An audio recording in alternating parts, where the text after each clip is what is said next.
ঈদের আগের কর্মব্যস্ততায় যেন অন্যরকম ভালো লাগা কাজ করে।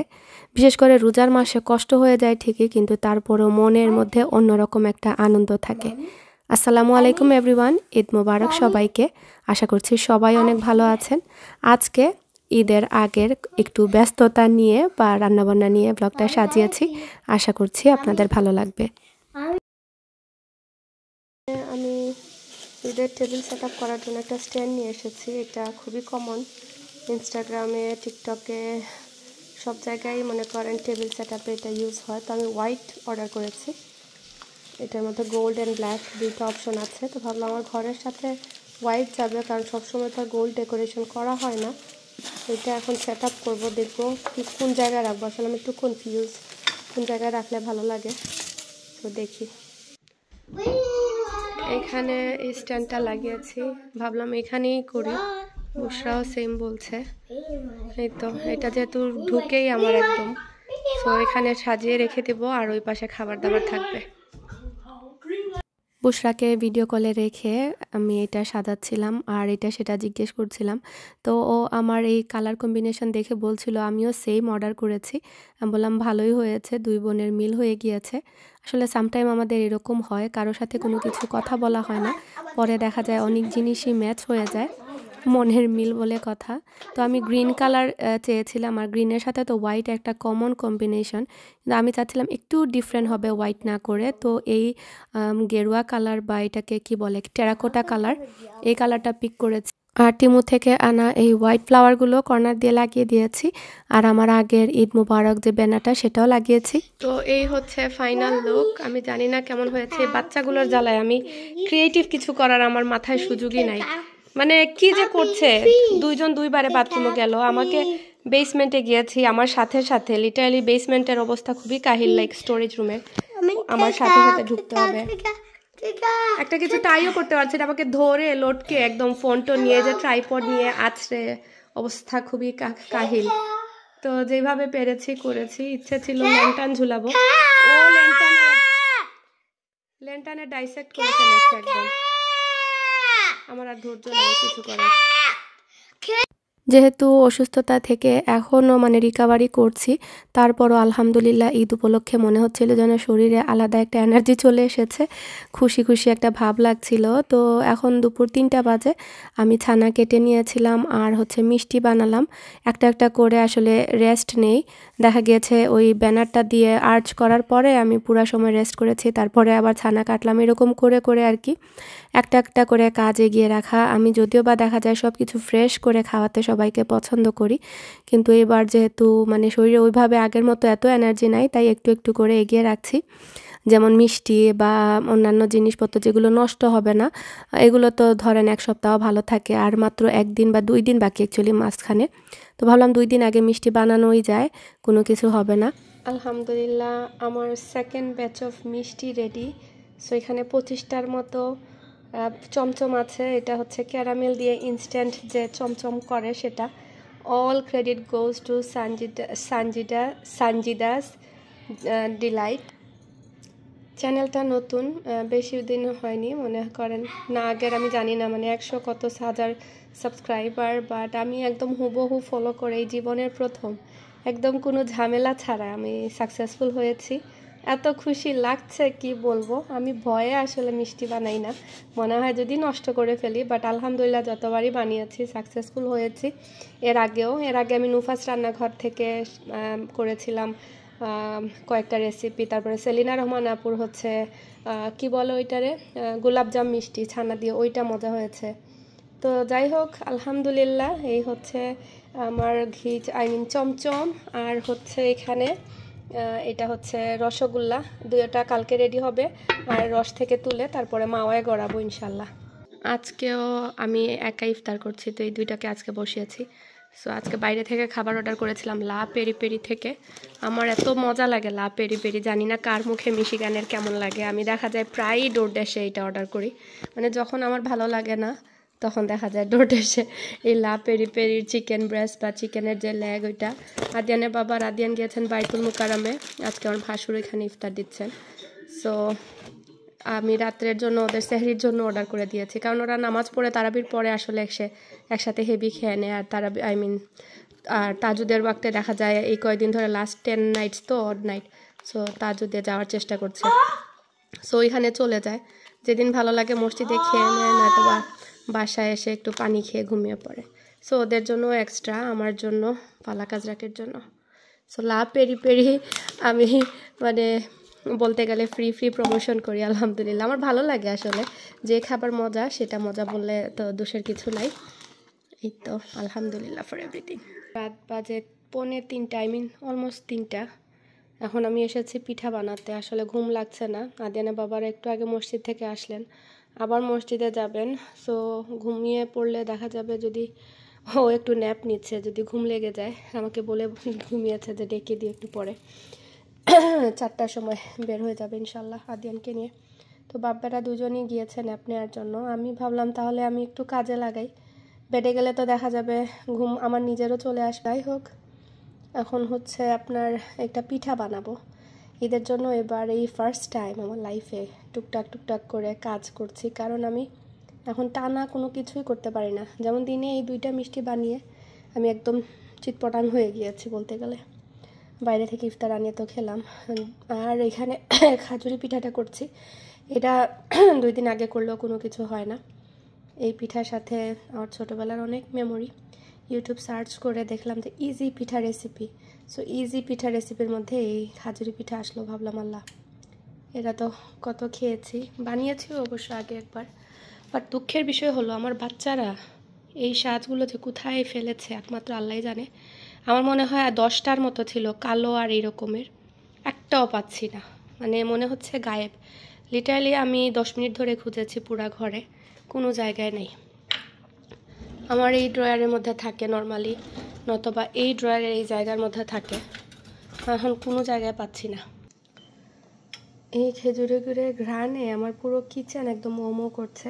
আমি শুধু এলাচি দিয়েছি, আমার কাছে শুধুমাত্র এলাচির স্মেলটাই মজা লাগে। আর এখানে শ্রেডেড কোকোনাট ফ্রিজ থেকে বের করেছি, আর মাইক্রোওভেনে 1.5 মিনিটের মতো ডিফ্রস্ট করে নিয়েছি, যাতে করে এখন দিয়ে দিলে গলে যায় আর কি। অসুস্থ হয়ে আসলে আমার ধৈর্য কমে গিয়েছে।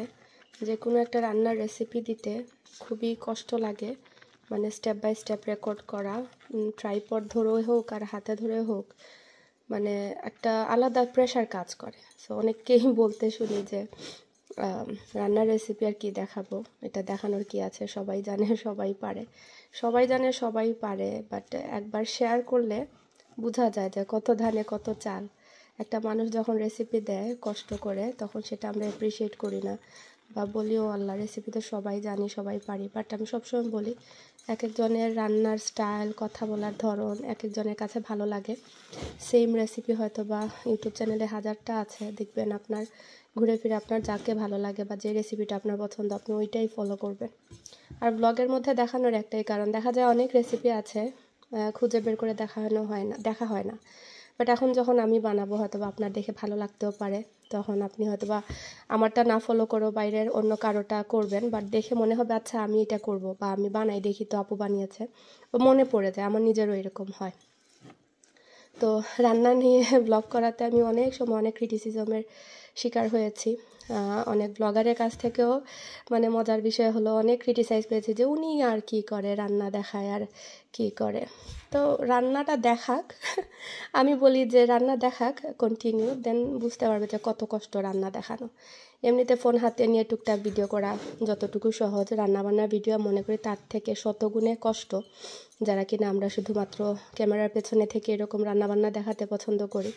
সবসময় যদিও বা আমি ক্যামেরার সামনে আসি না, তারপরও আসি মাঝে মধ্যে, কিন্তু আমার ভালো লাগে, আমার কমফোর্ট জোন হচ্ছে এটা। আর আদিয়ান উঠে এসেছে, ওর ঘুম নাই। সো এখন আমি এটাকে ভালো করে মথে দিচ্ছি। আমি এই মুন পাইর ইয়েগুলো পেয়েছি, যদিও বা মেশিনটা ফালাকাতরাক নিয়ে খেলে শেষ।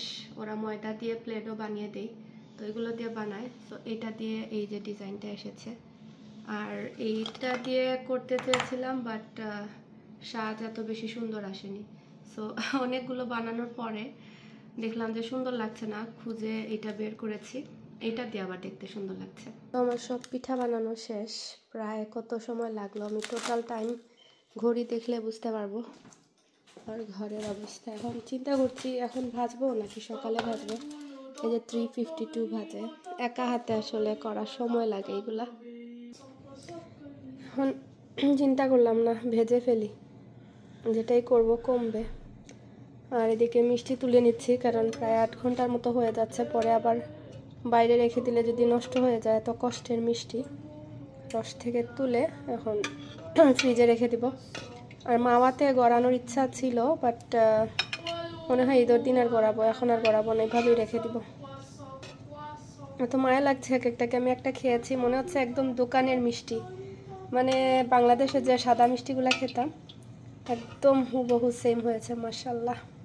যে কোনো ভাজাভাজিতে আসলে অনেক সময় চলে যায়, আর এগুলো একটু ধৈর্য ধরে এক পায়ে দাঁড়িয়ে করতে হয়। তো আমি এই জন্যই আর কি কাজগুলো এগিয়ে রাখছিলাম। তো মাশাআল্লাহ পিঠাগুলো খেতে অনেক মজা হয়েছে, ছোটবেলার অনেক মেমোরি তাজা হয়ে গিয়েছে। তো এটা হচ্ছে পরের দিন, আসলে একটা একটা করে কাজ আগিয়ে রাখছি, আর একদিন মাত্র ঈদের বাকি। তো ভাবলাম তেলের পিঠা করে নিই। তেলের পিঠাটা করে রাখলে তেলে যেহেতু ভাজা হয় তখন আর নষ্ট হওয়ার চান্স থাকে না, আর এটা একটু সময় নিয়ে করতে হয়। বিসমিল্লাহ, তেল এখনও আসেনি। তো এবার আমি মালপোয়া করছি। প্রত্যেকবার তো গুড়ের সন্দেশটা করি বা তেলের পিঠা, যেটা আমরা হান্দেশ সিলেটিরা বলি, বাট এটা ভাবলাম যে আমি মালপোয়াটা করে নিই, একটু ডিফারেন্ট হবে। একটু নারকেল দিয়েছি হালকা পাতলা, দুধ দিয়েছি, ডানোর দুধ বা নিডো। তো দেখি কেমন হয়, অনেক দিন পরে এটা করছি আসলে। আর কি খেজুরি পিঠা এই যে এখানে ঠান্ডা হয়ে গিয়েছে, আমি জিপলগে ভরে রেখেছি। মাশাআল্লাহ আমার পিঠাগুলো ফুলছে।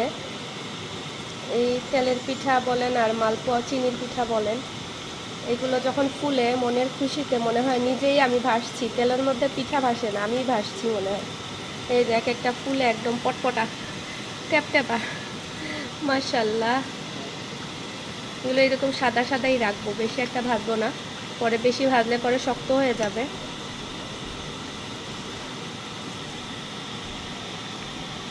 আমার সবগুলো পিঠা ফুলে উঠছে। এই যে 3:12 হয়ে গেছে, সময় লাগে আসলে, আর এক পায়ে দাঁড়িয়ে করতে হয়। আর মাশাআল্লাহ প্রত্যেকটা পিঠা কি বলবো এত সুন্দর করে ফুলকো হয়ে ফুলেছে, দেখতে পাচ্ছেন কিনা এক একটা। খুব ইচ্ছা করছে এখন একটা খেয়ে ফেলি। গরম গরম খাওয়ার একটা মজাই আলাদা, কিন্তু রোজা মুখে তো আর পারা যাবে না। পরে ভুল করলাম, ইফতারের টাইমের জন্য 4টা গুলা রেখে দিতাম, তাহলে হয়তো বা ফ্রেশ ভেজে 4টা খেতে পারতাম, কারণ ঠান্ডা হয়ে গেলে কিন্তু সেম টেস্ট পাওয়া যায় না। হায় রে, কি ভুল করলাম, দিয়ে দিলাম সব কিছু। এই 5টাই রেখে দিতাম, ইফতারের টাইমে খাওয়া যেত। আফসোস করে আর লাভ নাই। এখানে আমি বেশি করে খাসির মাংস ভুনা করে নিচ্ছি, আর একটু কালা ভুনা টাইপের আর কি, একটু ঝাল ঝাল করে। এত মানে কালা ভুনা তো একদম ডার্ক করে, বাট আমি ওই রকম করছি না, একটু ঝোল রাখছি। প্ল্যান হচ্ছে নান দিয়ে সার্ভ করব। আর এখানে হচ্ছে মুগ ডাল দিয়ে গরু মাংস দিয়ে। মানুষ করে উল্টাটা, মানে খাসির মাংস দিয়ে মুগ ডাল দিয়ে, আর আমি করেছি খাসির মাংস ভুনা আর মুগ ডাল দিয়ে গরুর মাংস, মানে উল্টা হয়ে গিয়েছে। তারপর আমার এই খাসির মাংসে কোনো স্মেল ছিল না, মনে করেছেন সবাই এটা গরুর মাংস। মাশাআল্লাহ এতটাই মজার ছিল। আর মুগ ডাল দিয়ে যেটা গরু মাংস সেটাও আলহামদুলিল্লাহ ভালো ছিল। তো এবার ঈদের দিন বিকেলবেলা সবাইকে বলেছি আসার জন্য। আর দুপুরে হচ্ছে আমার বড় জায়ের বাসায় যাব ইনশাল্লাহ।